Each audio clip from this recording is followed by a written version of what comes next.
কালকে বিশ্বকর্মা পুজো, আজকে ভাবলাম আমি যাব মার্কেটিং করতে। পুজোর মার্কেটিং করা হয়নি, মুদিখানা অনেক কিছু কেনা বাকি আছে, আর তাছাড়া বাচ্চাদের জামা কাপড় কিনতে হবে। বাপ রে বাপ, আমার মাথাটা পুরো খারাপ করে দিচ্ছে, চুলগুলো টেনে ছিঁড়ে ফেলছে।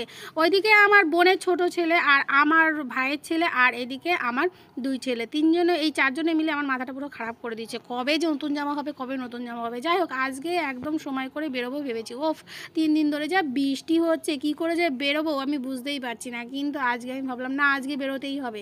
আর দেখো, মুডটা আমার আজকে সকাল থেকে একদম খারাপ হয়ে গেছে। সকাল সকাল কাজকর্ম সেরে নিয়েছি, তারপরে বেরোবো। বেরিয়ে দেখো এত বৃষ্টিতে না কোথাও নামতে পারছি, না কোথাও ঘুরতে পারছি। তারপরে একটা দোকানে গেলাম, গিয়ে সমস্ত কেনাকাটা করলাম, মুদিখানা যা যা পাওয়া সব পেয়ে গেছি। আর এই যে জামা কাপড় দেখো কি কি কিনেছি, দেখো তোমরা শর্ট ভিডিওতে দেখতেই পেয়েছো কার জন্য কি এনেছি। আমি সব ওখানে ডিটেলসে বলেছি, এখানে আর সেইভাবে তোমাদেরকে ডিটেলসে বললাম না। তো মোটামুটি ছোটোদের কেনাকাটাগুলো আমার হয়ে গেছে, তার জন্য আমার মাথা থেকে এখন চিন্তাটা অনেকটাই কমে গেছে। আর বড়দের জন্য একটু আধটু কেনাকাটা বাকি আছে, সেটা পরে হলেও সমস্যা নেই। আসলে পুজোটা কাদের? পুজোটা হচ্ছে ছোটোদের আগের থেকে না কিনলে হয় বলো? এখন থেকে পড়া শুরু করবে, তাই না? আমি এক একজনের ধরো একটা করে এনেছি, আর আমার ছেলের জন্য 3টে করে সেট নিয়ে এসেছি।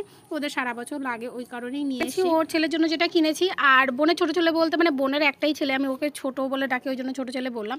আর ভাইয়ের ছেলের জন্য দিয়ে এসেছি। ওরে বাবা, ওর যা কাণ্ড সেটা তোমাদের আমি দেখাতে পারছি না। ও 1 বছর বয়স, ও কি বোঝে নতুন জামা কাপড়ের? ওরে বাপরে বাপ, ওর কায়দাগুলো যদি তোমাদের একটু দেখাতে পারতাম, ওর আনন্দটা তোমাদের দেখাতে পারতাম। আসলে নতুন জিনিস আর গিফট পাওয়া, এটা কিন্তু সবাই বোঝে। সে 1 বছর হোক আর 4 বছর হোক, যাই হোক না কেন, ও কী আনন্দ যে করলো, সেই ভিডিওটা তোমাদের আমি এখানে শেয়ার করতে পারছি না। যদিও এখানে আমার আপলোড দেবো না, অন্য প্রোফাইল আছে, সেটা এখানে আপলোড দেবো। তোমরা যদি সেখানে কখনো যাও দেখতে পারবো ওর আনন্দটা কাকে বলে আর কি। যাই হোক, কথা বলতে বলতে আমার কথা জড়িয়ে যাচ্ছে, তোমরা কিছু মনে করো না। আজকে আমার মানে এই শরীরটা ভীষণ খারাপ, কালকে ওই বৃষ্টিতে ভিজে ভিজে মার্কেটিং করে এসেছি, মানে শরীরটা ভীষণ খারাপ। যাই হোক, ওই বিষয়ে আর যাচ্ছি না। আর এদিকে দেখো কত মুদিখানা করে নিয়ে এসে তারপরে টাটা, আর কিছু বলার